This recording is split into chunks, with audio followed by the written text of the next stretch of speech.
This is going to be kind of an interesting video today. We got a build for you for the Necromancer here in Diablo Immortal, and it has something to do with these pants, which is the Sacral Chassis, I don't know how to pronounce it, the bone wall duration increase. It's kind of a build that I normally wouldn't be recommending, but there's a lot of fun. I'm going to show you a complete run with it today because I think it's one of the more unique ones. It's using gameplay mechanics, a little bit of your IQ brain, as well as some cheese. Admittedly, in order to be able to push challenge rifts, I was able to go into the red, like 350 combat rating higher, etc., using sort of this build. So I wanted to show it all to you. But before we actually get into that, there's one thing I need to talk to you guys about today, and that is, I can't remember what the word is. It's when you have a bunch of people, you get them together to fight some kind of like PvE boss of some kind. What is that called? Oh yeah, Raid Shadow Legends, my favorite faction, is by far the High Elves. They have a really awesome backstory. Their homeland Arabia has been around for thousands of years, and they even survived the fall of the Lizardman Empire, helped the humans to form civilizations and defeat the orcs. But then things got twisted when Suroth, the Lord of Darkness, convinced a bunch of elves to go rogue and attack their own kingdom. The Civil War nearly ended the elves, but they survived, rebuilt, and it's now stronger than ever, making them my favorite faction. My favorite character is definitely Vergus from the High Elves. However, they have a good amount of characters, including Marksman, Jingle Hunter, and more. What's new in Raid this month, you might be asking? Raid's got a non-stop schedule of special events and activities, including the Forge Pass Season 3, with some amazing rewards and offers, including a limited edition artifact set. If that's not enough, Raid's bringing out new champions, along with some awesome new-looking skins for the incredible Madame Ceres. But wait, there's more! Later this month, Raid is giving everybody's favorite champion the upgrade he deserves. You might have seen his struggle for awesomeness in some of Raid's hilarious videos, but finally, Death Knight is becoming a legendary champion. It's something we've all been waiting for, and we can't wait to see how Ultimate Death Knight turns out. This is the best time to get started in Raid, so what are you waiting for? Click on my link in the description or scan the QR code located here on the screen, and you'll get unique bonuses worth $30. You're going to be receiving a free Champion K-Rail, 200,000 silver, an energy refill, and 1 XP boost, as well as an Ancient Shard, so you can summon an awesome champion as soon as you get in the game. Click on the link now, download. Thank you so much to Raid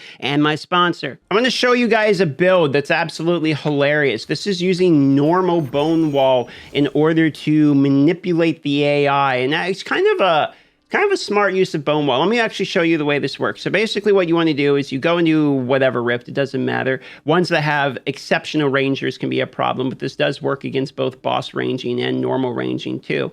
Let me show you exactly how this works. So what you do is you go into a rift, you find a whole bunch of baddies, okay? And the cool thing is you don't actually need the big wide open rifts for this to work. You can do it on the smaller rifts. In fact, it can arguably work even a little bit better on the smaller rifts. So you go, you get the group, including the elites or whatever it is you want to kill. You get them all grouped up like I'm doing here. You walk back to the most recent choke point, and let's see, they got a waller here. And then what I'm going to do is you just put a wall up, and then you put your mages up, okay? There's a wall, there's the mages. You can put your other summons in if you want to. And now you just continue the wall, make sure that nothing can get through. You can walk backwards if you need to. You can see they're trying to wall me too. And you just keep walling. Don't let the people through. And you mage. And it's pretty much that simple. There's not a lot the AI can do about this. They have to actually get through that wall to get us, right? So as long as that wall was there, and in order to keep that wall up, you can see they'll sneak through if you're not too quick about it, or if you're inefficient with your wall use. In order to keep that wall there, I haven't been basic attacking. In order to keep that wall there, you can use the pants that have a 30% increased duration on the wall too. So then if every now and then the yellows, you're going to have a problem with the yellow like that if you don't keep the wall up the whole time I was talking. So put another wall up like that. Put another mage in there. You can drop the Molten Golem out there to give them something to beat on if they really want to.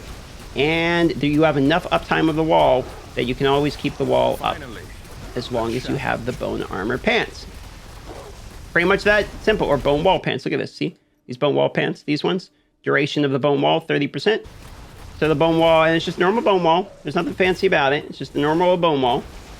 And there you go. You can hit through the wall, so you got to put the guy a little bit behind, because some of these guys got longer range if they're an elite, etc. And that's pretty much how it works. They can't quite get through the bone wall.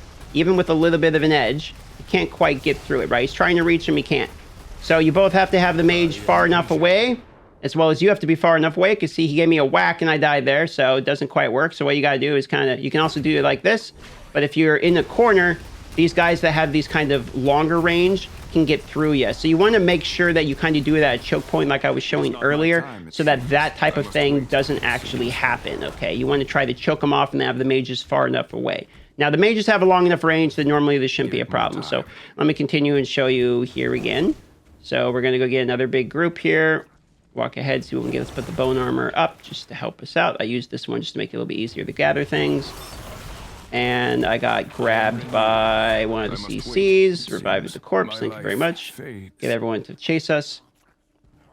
Here they come. Get another big group. We'll run a circle here. And we'll bring them back the other way because there was a choke back over there. There we go. And I'll put our armor on again, so hopefully we don't get one shot. Walk them back over here. And now we're going to bone wall.